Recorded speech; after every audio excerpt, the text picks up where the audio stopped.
زین اور عائشہ ایک نوجوان جوڑا تھا جو شہر کے ہنگامے سے دور ایک پرسکون دیہات میں رہنے کے لیے آیا تھا۔ انہیں ایک پرانا مگر خوبصورت گھر ملا تھا جو دیکھنے میں کسی خواب سے کم نہ تھا۔ گاؤں کے لوگوں نے اس بارے میں زیادہ بات نہ کی، لیکن جب زین نے پوچھا کہ گھر اتنا سستا کیوں ہے تو لوگوں کے چہرے پر ایک عجیب سی خاموشی چھا گئی۔ عائشہ اس نئے گھر کو سجانے میں مصروف تھی، جبکہ زین نے اپنے کام کی جگہ کا جائزہ لیا۔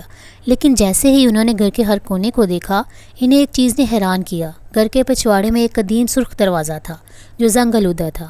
یہ دروازہ بالکل الگ نظر آتا تھا، جیسے وہ گھر کا حصہ نہ ہو۔ رات کے وقت جب زین اور عائشہ بستر پر لیٹے ہوئے تھے، انہیں باہر سے کچھ عجیب سی آوازیں سنائی دی۔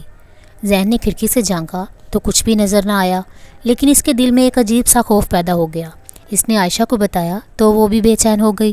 شاید یہ ہمارے نئے ماحول کا اثر ہے، ہمیں عادت ڈالنی ہوگی، عائشہ نے خود کو تسلی دی۔ اگلے دن زین نے دروازے کو کھولنے کی کوشش کی، لیکن وہ بالکل جم گیا، جیسے وہ سالوں سے کھلا ہی نہ ہو۔ زین کو اس دروازے کے پیچھے کا راز جاننے کی خواہش پیدا ہوئی، لیکن عائشہ نے اسے منع کیا۔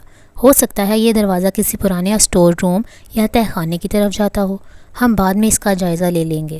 چند دنوں بعد عائشہ نے محسوس کیا کہ گھر میں کچھ غیر معمولی ہو رہا ہے۔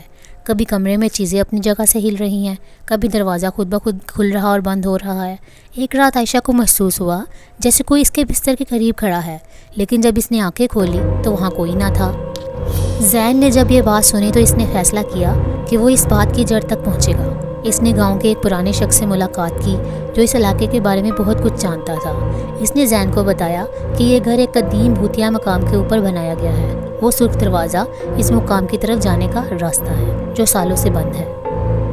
زین نے یہ سن کر فیصلہ کیا کہ وہ اس دروازے کو کھولے گا اور اس کا راز پتہ لگائے گا۔ اس نے اپنے دوست عامر کو بلایا اور دونوں نے مل کر دروازے کو توڑنے کی کوشش کی۔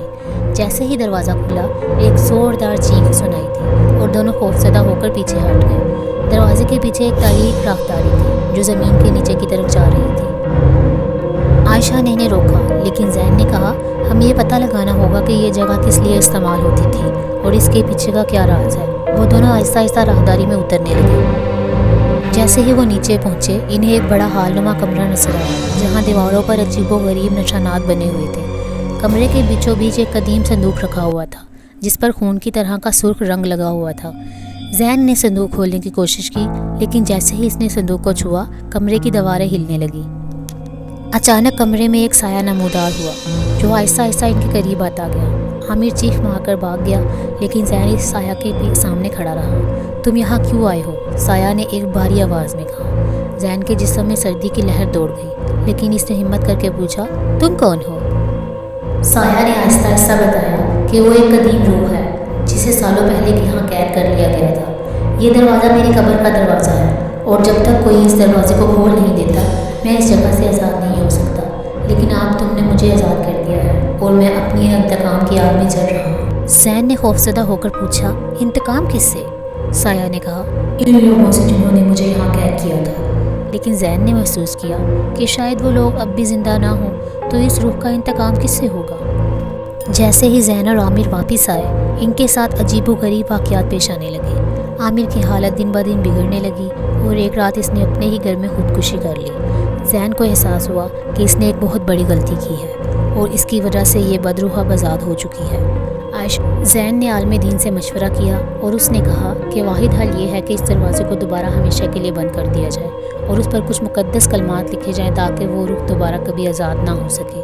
زین اور عائشہ نے مل کر وہ دروازہ بند کر دیا اور اس پر کچھ مقدس کلمات لکھ دیے۔ جیسے ہی وہ دروازہ بند ہوا، گھر میں ہونے والے تمام عجیب و غریب واقعات ختم ہو گئے۔ اس طرح کچھ مہینے بعد ان کی زندگی دوبارہ معمول پر آ گئی، لیکن اپنے دوست کو کھو دینے کا غم زین کو ہمیشہ یاد رہا۔ زین کو سمجھ آ گئی کہ ہر معاملے کو کریدنا ضروری نہیں ہوتا، کیونکہ جانے انجانے میں کی گئی کچھ غلطیاں زندگی بھر انسان کا پیچھا نہیں چھوڑتی۔